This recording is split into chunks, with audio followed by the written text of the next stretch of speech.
Frank McCourt prend du recul à Marseille pendant que John Textor subit un contretemps dans son rachat de Lyon, le PSG qui s'attaque à la prolongation de Lionel Messi ou encore le départ de Youssef Belaïli à Brest.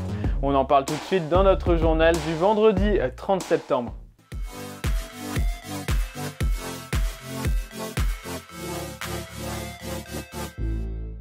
L'annonce a fait l'effet d'une bombe à l'OM hier matin. Frank McCourt a démissionné de son poste de président du conseil de surveillance du club olympien.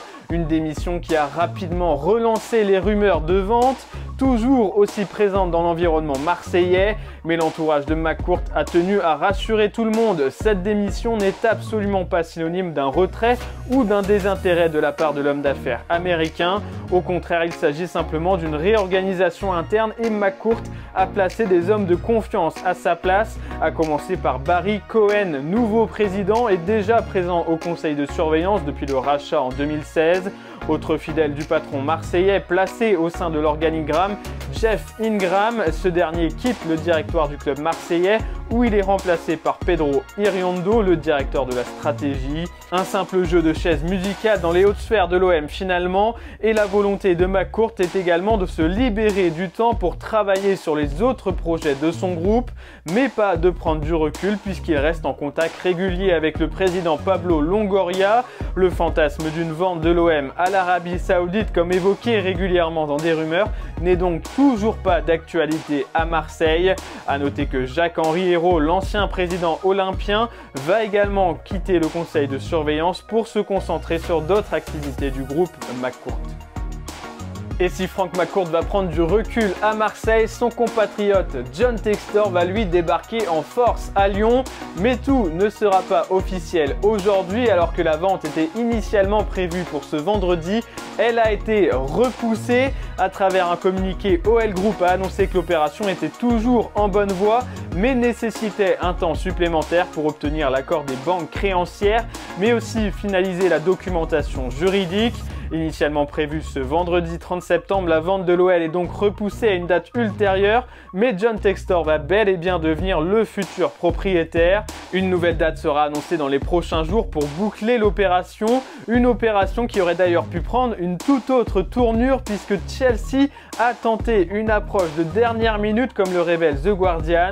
Le club anglais souhaite renforcer son réseau de clubs partenaires à travers le monde et aurait même transmis une offre de rachat en vain puisque John Textor avait déjà sécurisé le deal avec l'Olympique Lyonnais et Jean-Michel Aulas.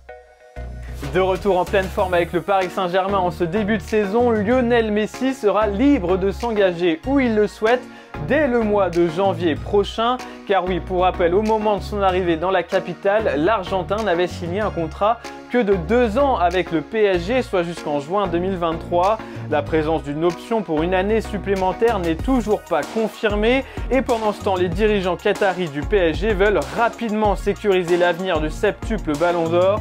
D'après les informations de la Cadena Ser, une proposition de prolongation de contrat aurait été formulée à l'Argentin. Celle-ci porterait sur une saison en plus, soit jusqu'en juin 2024, avec une année en option cette fois-ci, et toujours aux mêmes conditions salariales, c'est-à-dire des revenus de 30 millions d'euros par an. Problème, Messi ne souhaite pas prendre de décision concernant son avenir avant la Coupe du Monde 2022, son objectif principal des prochains mois. D'ici là, les rumeurs risquent d'aller bon train, notamment du côté du FC Barcelone, où l'on rêve toujours d'un retour de leur ancien protégé. Youssef Belaïli et le Stade brestois, c'est déjà fini. Malgré un contrat courant jusqu'en juin 2023, l'international algérien et le club breton ont décidé de se séparer d'un commun accord ce jeudi. Officiellement, un mal-être du joueur de 30 ans a été évoqué pour justifier ce départ prématuré. Mais ces derniers jours, des écarts de conduite de l'international algérien ont été révélés, notamment la dégradation d'une maison de location avec 50 000 € de travaux laissés derrière lui au propriétaire. Et voilà pour les actualités foot de ce vendredi 30 septembre. Merci de nous avoir suivis. N'oubliez pas de vous abonner et de liker cette vidéo. Et on se retrouve bientôt pour un nouveau journal de Made in Foot.